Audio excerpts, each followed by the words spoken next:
Today, we're looking at professional essentials and what Yoga Alliance is asking for and what we included in our training for the very first heading under professional essentials, which is teaching methodology. We're looking at the Yoga Alliance website under the elevated 200-hour standards, and you'll see all these core competencies here. This whole professional essentials is 50 hours of your 200-hour training.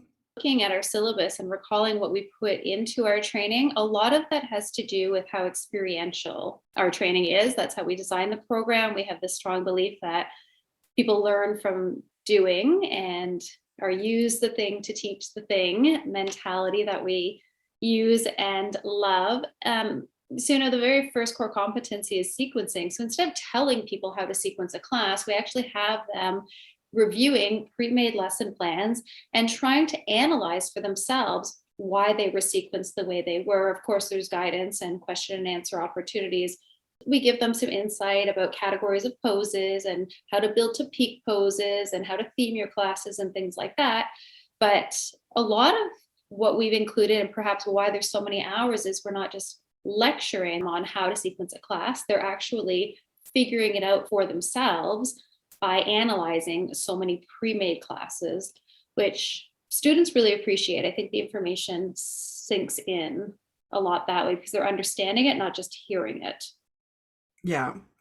And I think when Yoga Alliance in the core competencies guidebook is saying, how do you prepare trainees to safely teach a well-rounded class?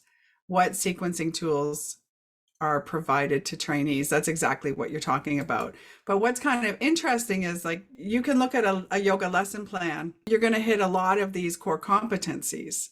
Here's this lesson plan. Part of it's asana, part of it's meditation, part of it's pranayama, part of it is sequencing. And then you're also hitting on all these other aspects of the core competencies, which are pace, environment, cueing, class management, what content is covered regarding how to create a safe, accessible, and welcoming environment. Yeah. And again, we use a lot of experiences. One of my favorite activities that we have in our offering is we play a game essentially called How Long is a Minute? Not that it's to say you have to hold a yoga pose for 1 minute precisely, or there's nothing right. It's just sometimes, when you're in a posture that you perhaps really enjoy, maybe a restorative posture or a child's pose or whatever your favorite pose is, a minute might not seem long enough. Whereas, we'll use my example. One of my least favorite poses is chair. A minute might seem like forever in chair pose. So of course, we're talking about how you use the breath and your mindset to get you through that minute. But really, it's just about when you're designing a class and you're trying to pace it out. A lot of the times you're working within a time frame. You only have a 60-minute time frame or a 45-minute time frame. So you want to make sure that you schedule enough postures, right? Depending on the theme of your class, you have enough warm-ups. If you're working towards a peak pose, you have enough recovery opportunities.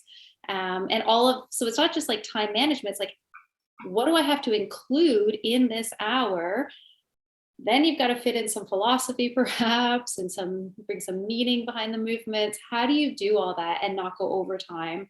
Or make sure that you do fill your time and give people what they came for. So it's a lot to consider, but I think it's really interesting that it falls under professional essentials because all these things like sequencing, pace, environment, cueing, class management, if you've been teaching a long time, these are the tools you have to know. Like I used to teach at a community center, and that community center was busy, and there was a class right after mine.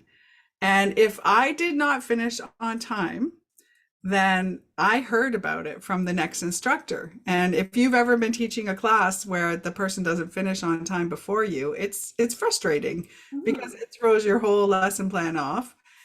On the other hand, I've been in a class where, I don't know, a conversation would happen at the beginning of the class. And when I first started teaching, I didn't know how to change my lesson plan on the go. And I would be the one going over, and the students, if they didn't get their relaxation at the end of class, they would be really PO'd. So you've got it from both sides. You're trying to please the students, you're trying to please the environment, the studio or everything. There's a lot to pass on to help yoga teachers become professional. There really is. And I'm glad that Yoga Alliance actually enforces that this is something that we talk about. I don't recall a ton of this being in my yoga teacher training back in 2006 when I first took it, which leaves you to figure it out on your own, which, as you're saying, we both did, and you can. But what I really like saying to our students and people that take our program is there's no hard and fast rules about creating a safe environment, about your pace, about your teaching methodology, but these are things you really need to consider, that so you have some consistency to what you're offering. Particularly this idea of creating a safe space. I will share this conversation has changed dramatically in the 8 years that I've been offering a 200-hour program. It used to be about, make sure there's no tripping hazards, is the door locked, things like that. Now we're talking trauma sensitive state place. So the conversation has changed, and there's a lot, like you said, to unpack. And this category ended up taking 27 hours of a 200-hour training. It's really important information for sure.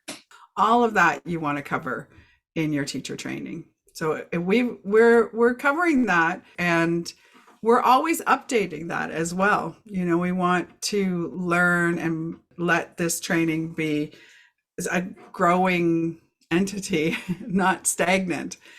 So I think it's really important that these topics are in there. Yeah.